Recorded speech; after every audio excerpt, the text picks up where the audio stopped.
आता इव्हेंच्युअली या शब्दाचा अर्थ समजून घेऊया. सर्वप्रथम मराठी अर्थ शेवटी, अखेर किंवा अखेरीस. इव्हेंच्युअली हा शब्द ॲडव्हर्ब म्हणून वापरला जातो. मराठीत समजून घ्या. इव्हेंच्युअली म्हणजे एखादी गोष्ट खूप वेळ, उशीर किंवा अनेक घटनांनंतर शेवटी घडते. English meaning in the end, after a long time or some delay. Easy one line definition something that happens after a long time or delay. आता सिनॉनिम्स पाहूया. Finally, ultimately, in the end, at last. हे शब्द शेवटी किंवा अखेरीस घडणारी गोष्ट दर्शवतात. आता अँटोनिम्स पाहूया. Immediately, instantly, quickly.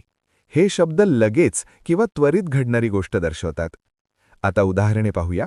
पहिले वाक्य ही eventually found his lost keys. शेवटी त्याला त्याच्या हरवलेल्या किल्ल्या सापडल्या. खूप शोधल्यानंतर शेवटी त्याला किल्ल्या मिळाल्या. आता मित्रांनो, थोडा विचार करा. व्हिडिओ थांबवा आणि खालील प्रश्नाचे उत्तर कॉमेंटमध्ये लिहा. Which word is a synonym of eventually?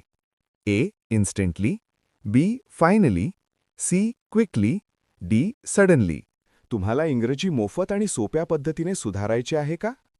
नियम अकॅडमीचा बेसिक इंग्लिश व्होकॅब्युलरी आणि ग्रामर कोर्स पूर्णपणे मोफत जॉईन करा. आत्ताच हा नंबर नियम अकॅडमी इंग्लिश नावाने सेव्ह करा. 9270275060. नंतर व्हॉट्सॲपवर हॅलो सर असा मेसेज पाठवा.